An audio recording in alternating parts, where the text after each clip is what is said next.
Bonjour à tous et bienvenue sur cette deuxième vidéo du tutoriel Apprendre les bases du jeu.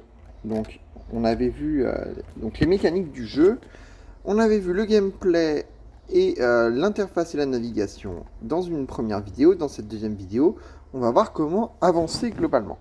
Donc voilà, c'est Ewil de la French Family. On va commencer rendre ces tourelles plus fortes. Vous l'avez compris, votre puissance de tir est l'enjeu principal. Pour cela, vous avez à votre disposition plusieurs améliorations possibles.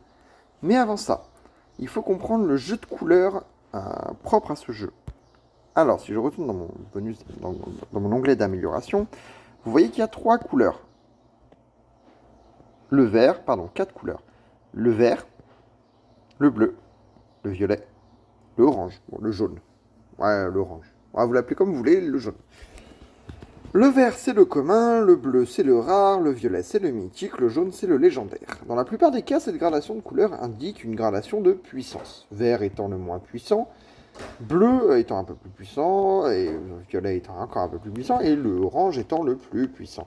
Toutefois, cette règle peut ne pas s'appliquer de temps en temps, notamment dans le choix des tourelles. C'est-à-dire que, par exemple, dans les tourelles support, oui, les guerriers robots, hop là, les guerriers robots seront moins forts que les commandos robots, qui seront moins forts que les faucons, qui seront moins forts que les roquetteurs. Sauf que là-dedans, il y a les réparations de fort et les boucliers de fort qui, eux, n'ont pas cette notion de puissance ou pas.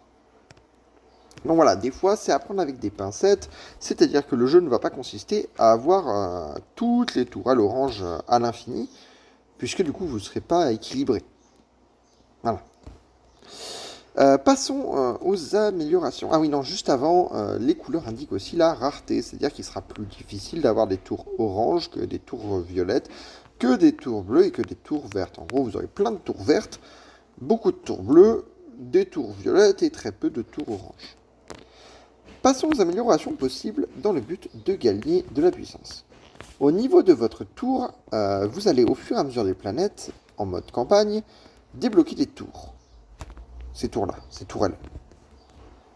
Il y en a 18 en tout, donc 3 vertes, 6 bleues, 6 violettes et 3 jaunes.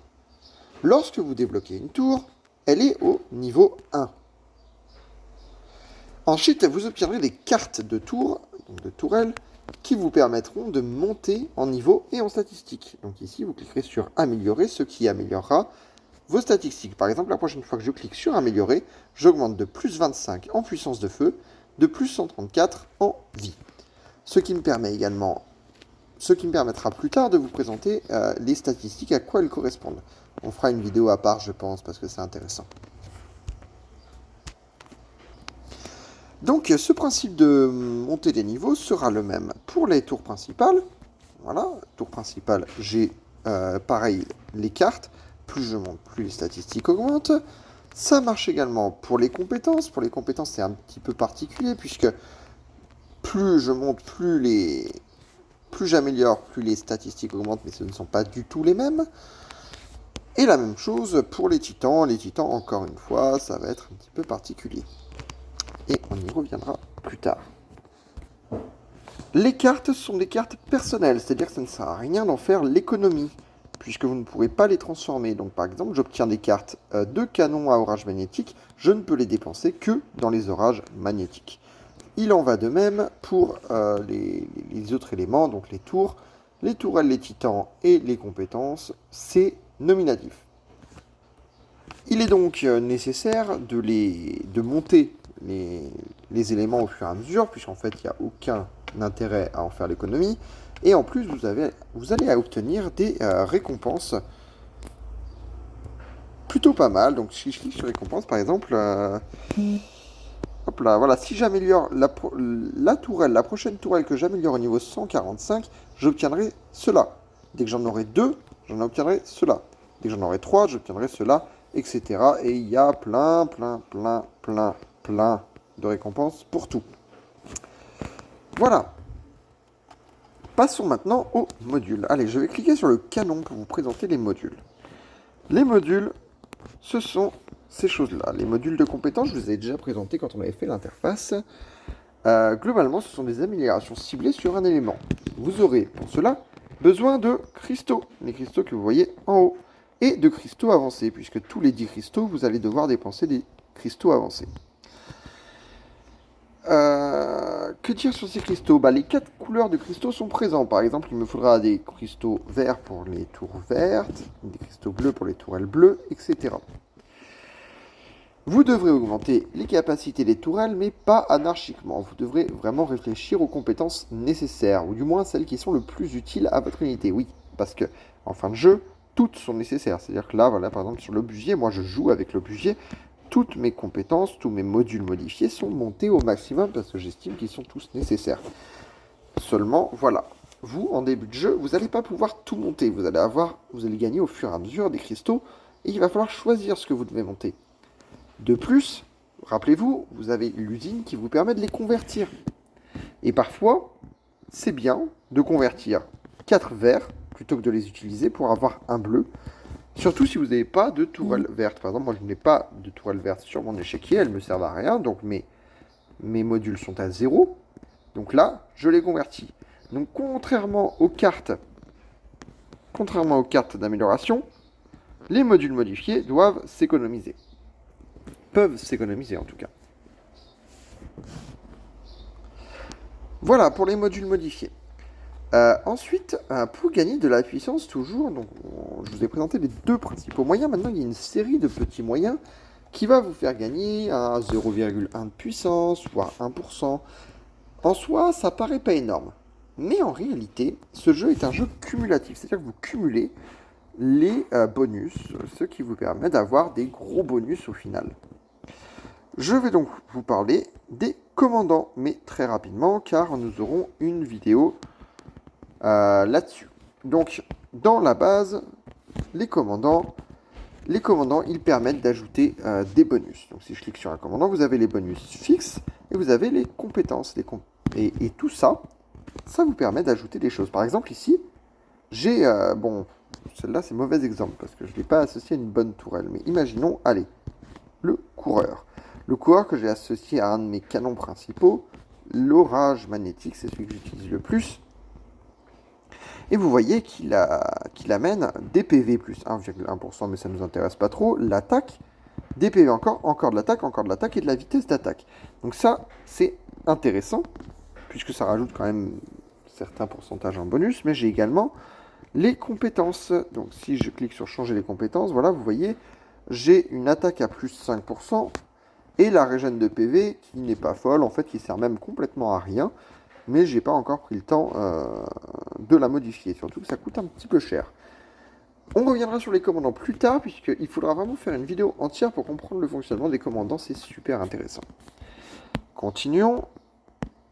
Quand je vais sur le mode combat, vous vous rappelez qu'il y a le mode éditer qui nous permet d'acheter des tours, et qui permet ainsi de les fusionner.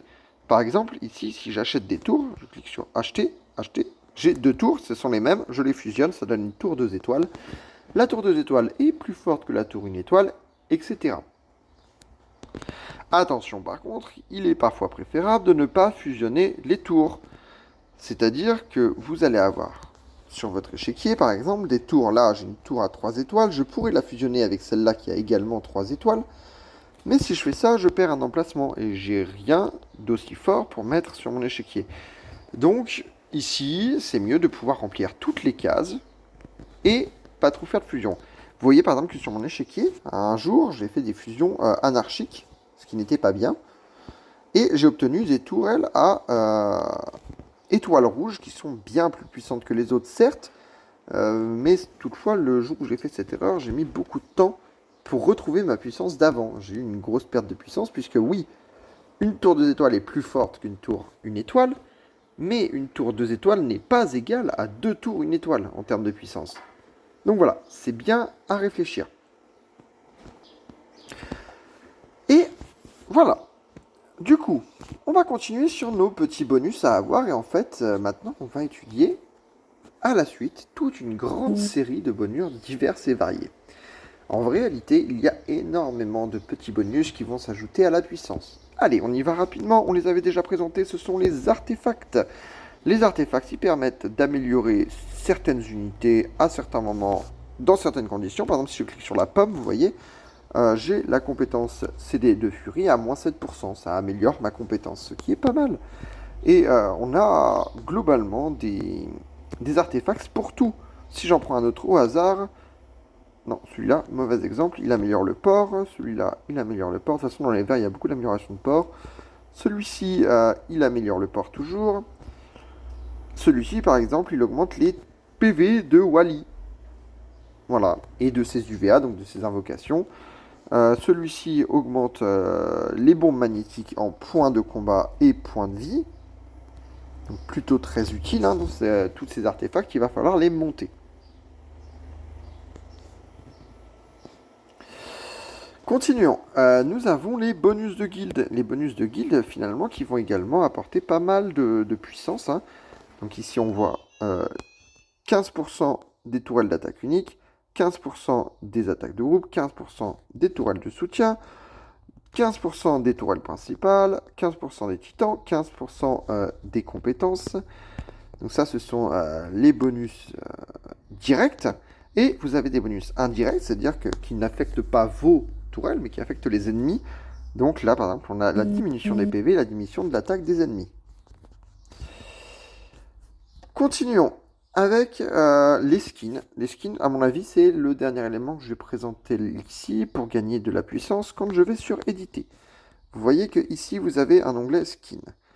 L'onglet skin, en fait, il vous présente tous les skins qui sont disponibles pour vos tourelles, pour vos tourelles, pour vos piédestals, pour vos boucliers. Ça vous permet de rajouter quelques petits pourcentages par-ci par-là. Par exemple, la fusée rouge. La fusée rouge, elle augmente la réserve portuaire, c'est pas intéressant. La fusée ananas. La fusée ananas, elle augmente les PV de toutes les tours principales de 0,5%. Donc ma tour principale augmente de 0,5%. C'est intéressant. Voilà. Le petit chapeau Moyen-Âge, point de combat de toutes les tours principales, de 0,5%. Pareil, intéressant. Si je regarde les piédestals, on a également tous les titans PV plus 0,5. Bref, il y a plein de petits bonus. Et ce qui est bien avec ces skins, c'est qu'ils n'ont pas besoin d'être équipés pour que le buff soit actif. Si je clique sur ma liste des buffs, vous voyez, j'ai tous les buffs actifs, peu importe ce qui se passe. Que je les ai ou que je ne les ai pas, je les ai. Pardon, que je les ai équipés ou pas, ils sont actifs. Voilà, donc vous